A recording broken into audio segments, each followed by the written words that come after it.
The final visit. Are you excited, Bats?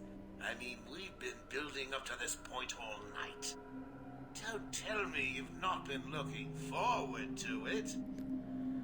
I know I have. Surprise!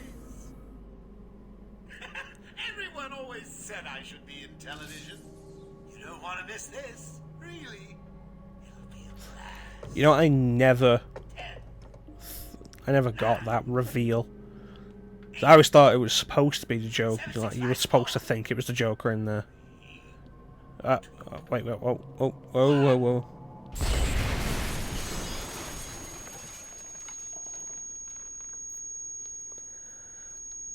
Damn it, Joker and your exploding TVs.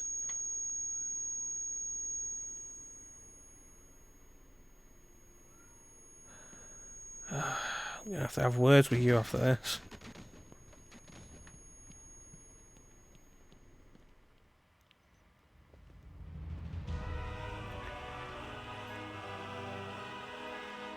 Why didn't you stop Batman?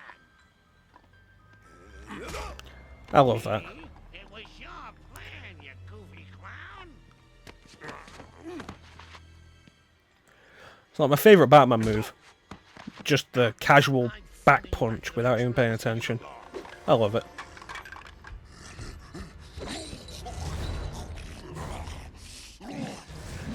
You like when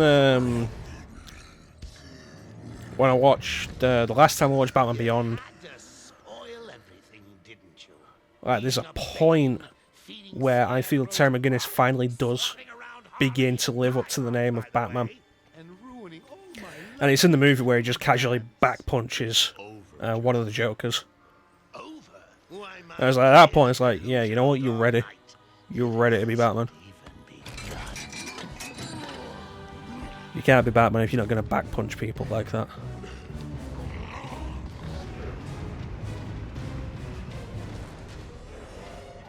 This would be worrying if we hadn't already done this exact fight several times.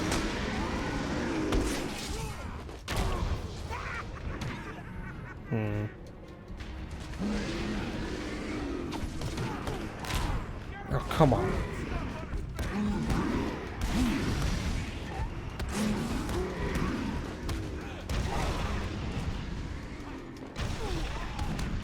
Yeah, I don't consider this fight to be as hard as the one we just did at the bottom of the elevator. Possibly because there's less Joker mooks. Or maybe because, like, the Titans just get in the way of each other. Okay, seriously.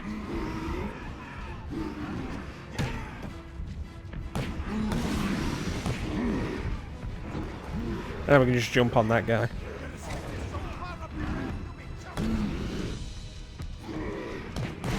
And we saw earlier, it's like the 3 hits is like half the health bar of Titan. Oh, that's not quite half. That's more a quarter. We just can't get out of the way of those, can we?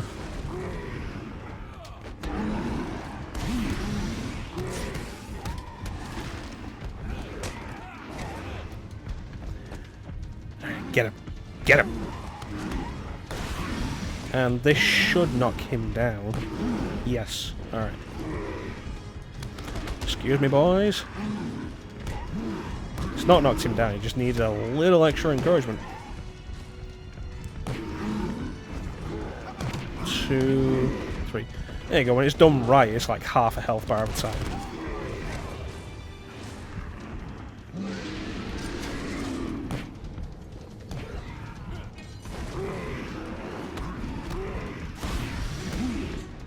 Okay, if we take him down now, we can use... Yeah, we go.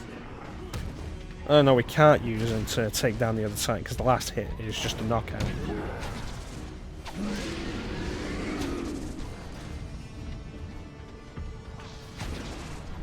Alright, finish him. And then regular mooks are no problem. Especially since they don't even have the knife or stun baton mooks. Something's going on with the camera there. Gentlemen. If you lie down on the ground, oh, we don't even finish those guys, just deal with the Titans. No. You deserve a prize. Your old pal, Commissioner Gordon. Didn't we already rescue him? Say, he looks all run down. Let's pep him up. No! Batman! Alright, you know, I should have said this back when we were dealing with the Scarecrow injecting fear toxin into us. But what is the point of all the armor if a syringe can just go through it? You're trying to resist the change. That's not fair. Come on, get in. Yeah, there's just something so cathartic about that. For all the trouble Joker caused, just a swift uppercut.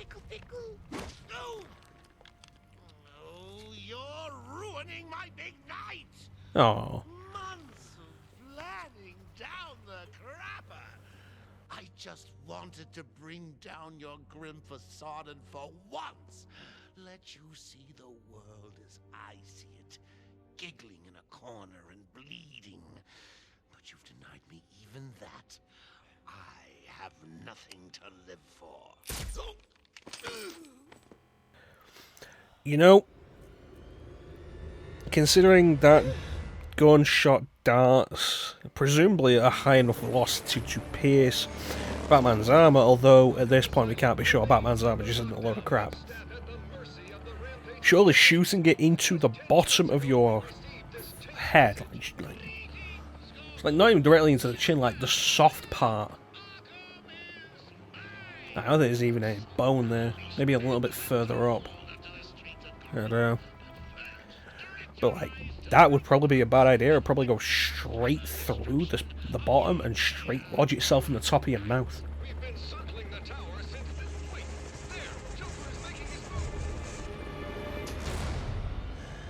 Probably be a bad idea. Also, for some reason, now Joker has a mohawk.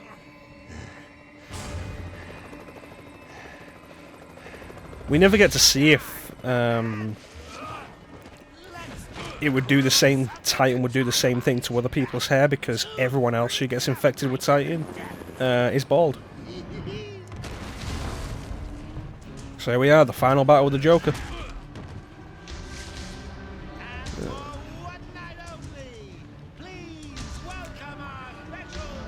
He looks terrible.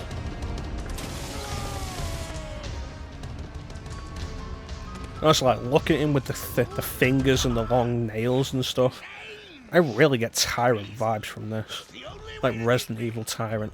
You know you want to. Careful, Joker. You could poke somebody's eye out with that nose. Wasted the antidote on yourself. Now that's funny.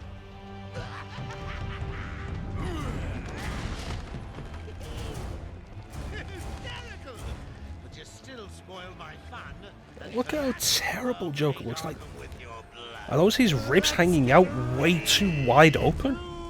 Tango. At that point, what's even holding Joker's chest together?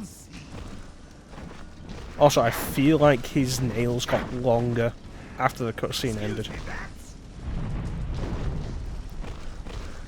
In you come, boys. I've softened them up for you. So this is the entire fight. And again, you know, part of the reason why the biggest criticism in this game is the boss fights. Fantastic game. Like two kinds of boss fight. Okay, I'm gonna hurt you.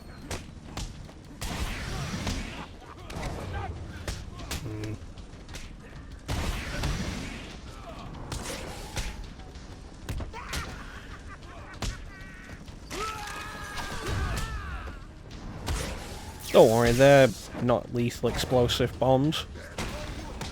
They're pacifying bombs.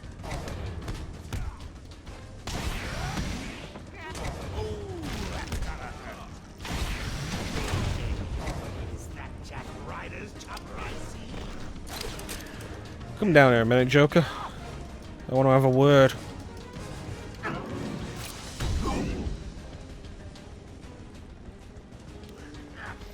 I get out of this? God, look at all those bone protrusions. Give me that shot. Like, the way his ribs are just broken through the flesh of his chest. Oh, hey, upgrade. Neat. Not to mention, you know, the spine coming through his back. Give him a kicking for me, boys. Well, in particular, like, the way his ribs are coming through his chest and, like, where they've come through, he's just bleeding.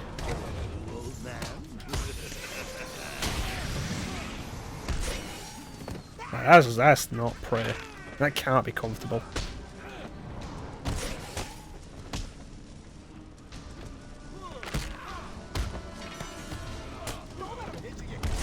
Come on. Damn it, I should have thrown a batarang before I did this. Still too close.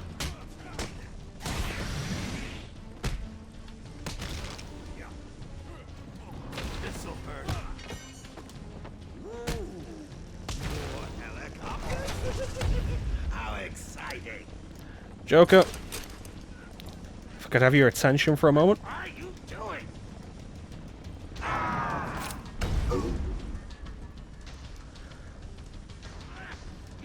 I'm beginning to feel like you're not paying proper attention to this fight. Bring it on. Go on, Joker, focus a little. You'll lose, and everyone will see. Come on.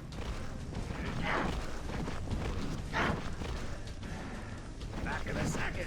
That's Yeah, I feel like you're not fully committed. boys. Knock him about a bit. I've got a city to address. Look out! I think it's good to say I am the greatest.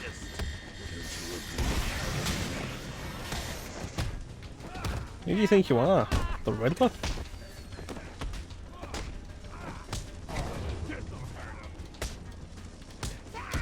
Is he okay?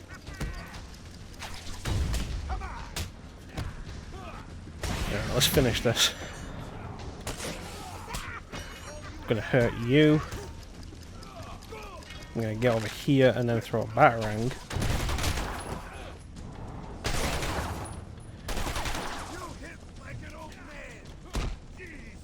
No guns allowed.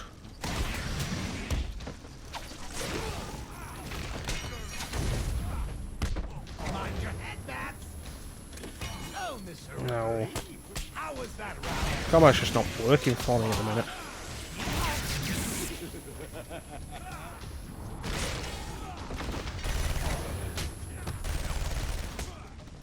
Come on, finish this. Jeez. God, that got way too close. Don't get caught up in your animation while someone's shooting you. And we've finished Arkham Asylum. That's the end of gameplay.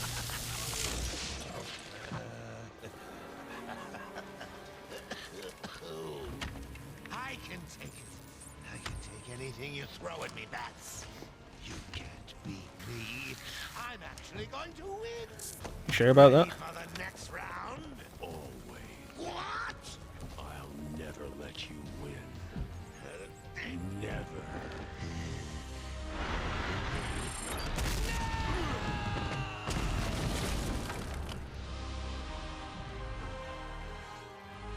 You know, it really doesn't look like that did much to the Joker.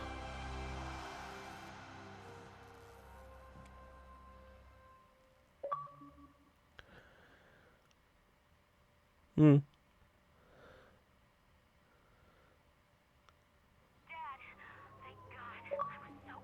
I'm fine, Barbara. The GCPD finally has control of the asylum.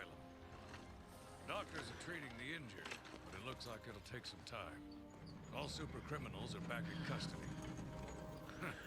Quite a mess in there. All's well that ends well. Any character that we actually knew before the game is still alive. Any characters that we didn't Quite painful. may be dead. I'll survive. See you tonight, Barbara. Shame about your car. Can I give you a ride? Thanks, Jim, but I have one on the way. Get some rest. Don't you know I have like 20 vehicles? Stay safe, Jim.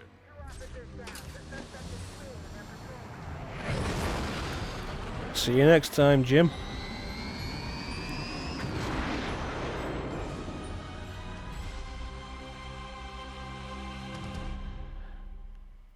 Well, that was Batman Arkham Asylum. Still a really solid game, honestly.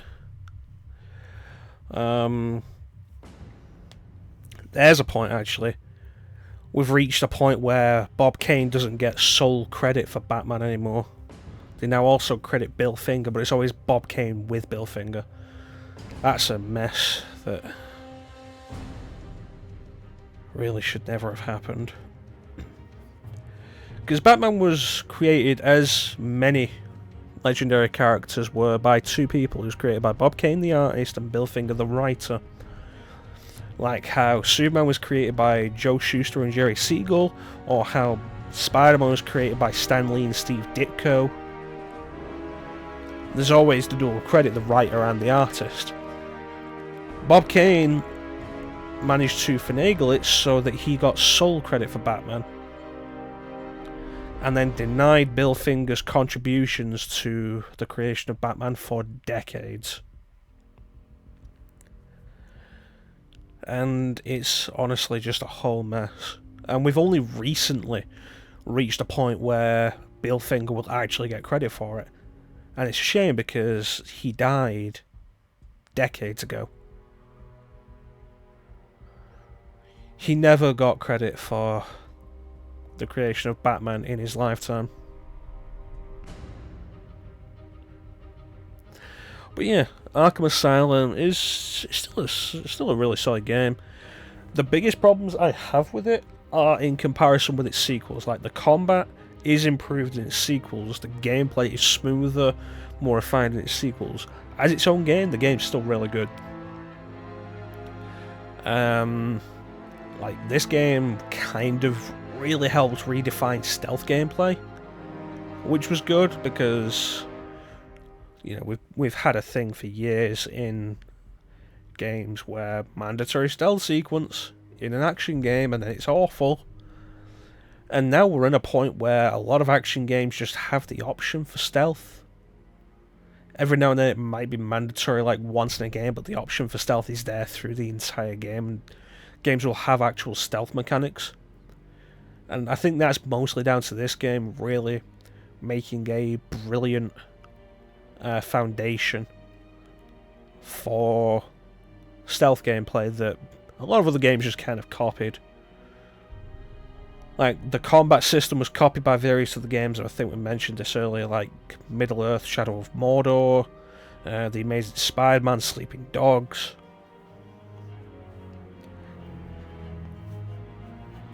But, you know, it's a solid combat system, and, you know, imitation is the most sincere form of flattery. Or something like that, I don't know. And the stealth section's following a similar trend. So as we go on, there are other games we're going to do that followed the Arkham series footsteps. We'll probably get to Shadow of Mordor at some point. We'll probably get to Amazing Spider-Man, because we already started the Spider-Man games as a series. But I do want to continue that at some point. We'll eventually get to Amazing Spider-Man as we continue through the 3D Spider-Man games. Sleeping Dogs, I don't know. We'll see about that. But we'll get to more games that will take influence from Arkham Asylum.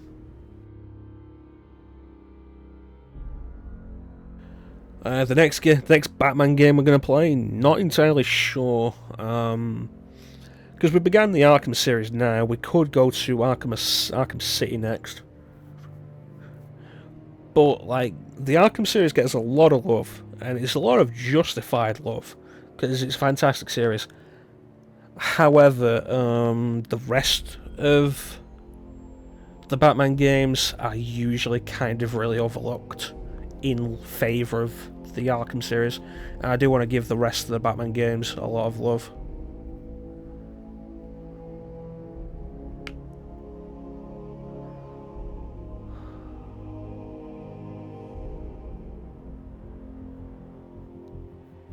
Stuff like Batman Vengeance is a game I really enjoy. The Batman Begins movie game was actually pretty decent. So we'll see as we go forward.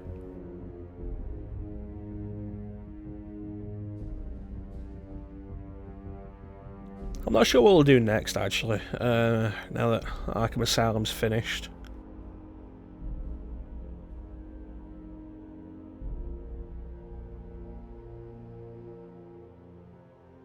We'll see, I've got some ideas.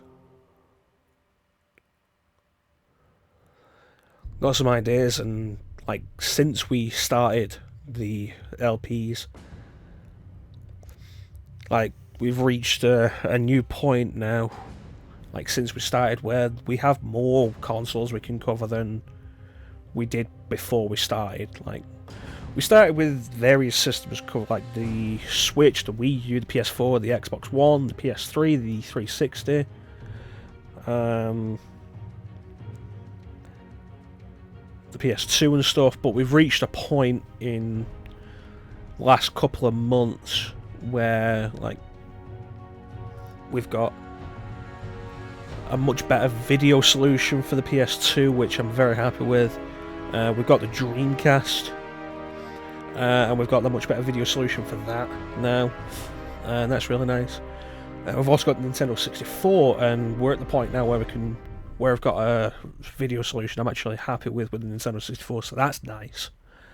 So we've got more options than ever before now. Of course, there was the GameCube, which we've already covered a bunch of stuff on. PS1, there's the Vita, which we've not done anything for yet. It's PSP, which we've not done anything for yet, which we could do. There's so many options and so much on the table. And like by the time this goes live, we should have started weekend one-offs, so there's more stuff there. It's like the sky's the limit at this point. We are really... what would be the word? Like at a plateau, maybe? I don't know. We can go in so many different directions from this point on. So if you watch the streams, the Shaun streams on Twitch, or if you catch the archives on the channel, it's like we've already done some Dreamcast stuff. We've dabbled in some PS2 stuff. Did some more GameCube stuff. We did a ton of Darkness on GameCube for stream. We did do Ocarina of Time on stream, but that was on the Wii U Virtual Console, and I've never been overly happy with how the Virtual Console has configured Nintendo 64 games, so going on to 64 games with the Nintendo 64 and actually being able to use the controller is really nice. That was something I want to continue with. So there's a lot of questions on what we can do next. Oh, there goes the screen. There we go. You may ask, like, why do I pad these? It's like, is this padding going through the credits and everything? Generally, I don't tend to skip credits unless it's a game I've done before, personally done before, or and the credits are going to happen again. Like we did Spyro, and we skipped the credits in that because there's a second credit sequence when you get 100%. So we skip the credits, then watch the second set of credits because it's the same credits. And you may ask, like, why do I continue to talk? Why not just end the video now or skip the credits because there is a post-credit scene? And I feel like it's important to give every name in the credits its moment. Because like we love games, we love video games, and these games are not possible without the people who make them. Of course they're not. It's a stupid thing to say. And so we have to thank every single person involved in making the game, and hopefully every single person who was involved in making the game is represented in these credits, no matter how small their contribution was. That's been a thing that's popped up in recent months, especially with stuff like re-releases. There was a re-release somewhere, I forget what it was, But one of the people involved with the original game, when it was re-released, found that their name had been taken out of the credits. And it was like, that's not cool. Because that person's work is still present in this game. Not this game, in the game they took the name out of.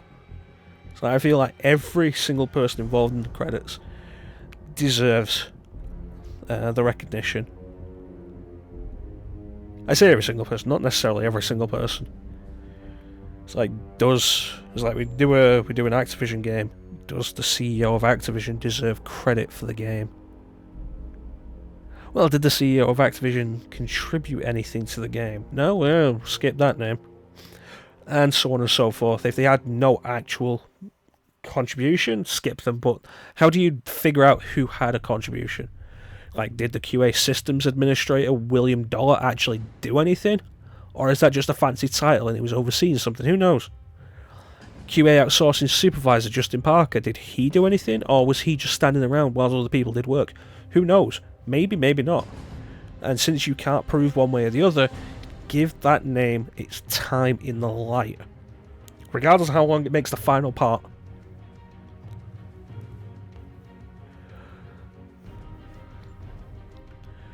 So I don't know. We got loads of stuff in the work. Got a load of stuff I want to get to. I want to get to like Beyond Good and Evil is a game I want to get to, but I'm not sure if we'll get to that next. I've had a bunch of requests from a friend to do Alan Wake, which is a game I've never actually played. It's a game I do want to get to personally. I've had requests for other games, like the Tasmanian Tiger has had a request. What else? I'm sure we had other games that were requested that I can't think of right now. And then there's the personal stuff where I get to. I'll do some Star Wars games, but the concern with the Star Wars stuff is copyright strikes, because the music in Star Wars games is so tightly restricted. It's unbelievable. So what do we do with that? Do we mute the game footage? What happens with the no-commentary parts then? Because the non-commentary section, the uploads that don't have commentary are still important to me. Because I feel like, as somebody who may look up a walkthrough video on YouTube, it's like if you're looking up a walkthrough, you do not want somebody talking over it. You want to see what you're after. You want to see the answer you're looking for. And so, like, what do you do with that? And so, having a non-commentary playthrough of a game up is important to me for that. And I do think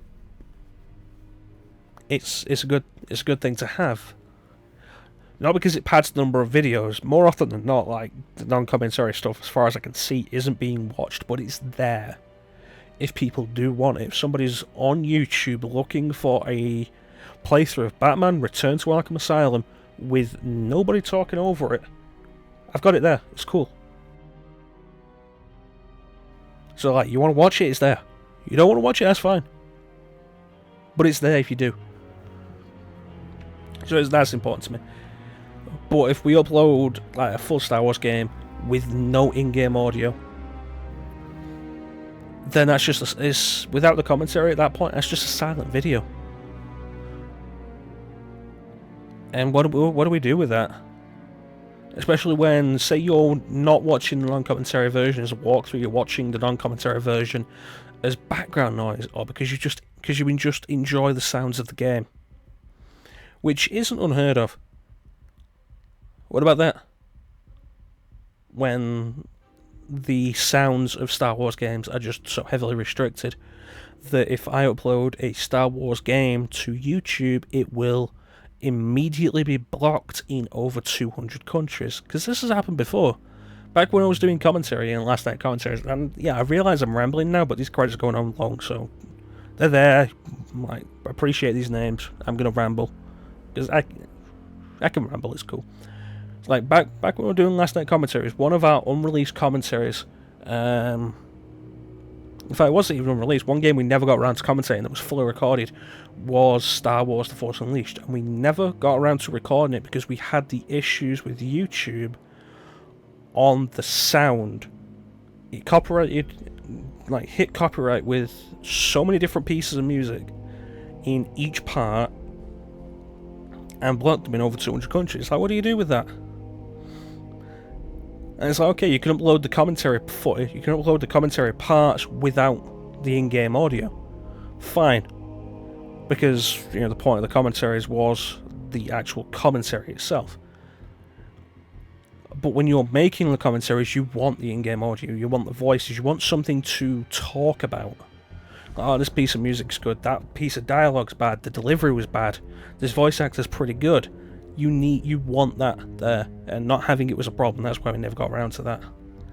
And it's still a concern now that I'm doing the solo Let's Plays. Especially because I love Star Wars games. Star Wars... I was, at one point, a big fan of Star Wars. And it wasn't because of the movies. It was because of the games. There was a point where we had so many good games. For such a long period, we had so many Star Wars games coming out. We had stuff like Dark Forces on PS1, Jedi Power Battles, Episode 1 Pod Racer, Rogue Squadron 2, Rogue Squadron 3, Jedi Outcast, Bounty Hunter, Battlefront 2, Knights of the Old Republic, Empire at War. There was a point where we had so many Star Wars games coming out, Jedi Academy, Force Unleashed, and then we just stopped.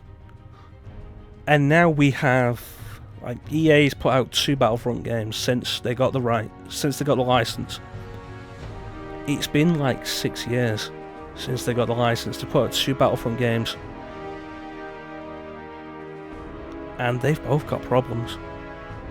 I'm not going to get into the problems of them here, because at some point I do want to do a playthrough of the EA Battlefront 2 campaign, because there's stuff to talk about there. But these credits are long. These credits are longer than they were in the original. Way long. Alright, more ramble. I'll probably make the credits a part on their own.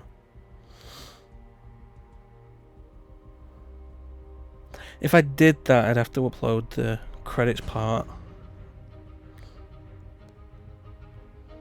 Make the credits their own part, but upload the credits part the same day as the actual final part. Because I wouldn't. I would not pad my content out with this. It's here's the final part on the Wednesday or whatever, and the Friday, it's just credits. No, that's not me.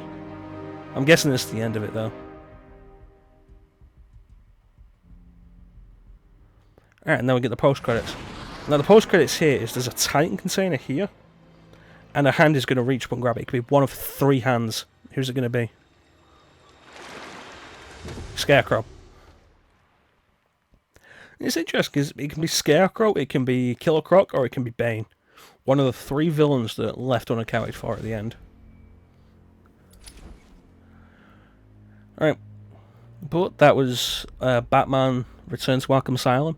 I want to thank everybody for watching. If you've made it this far, have yourselves a fantastic time of day, and take care.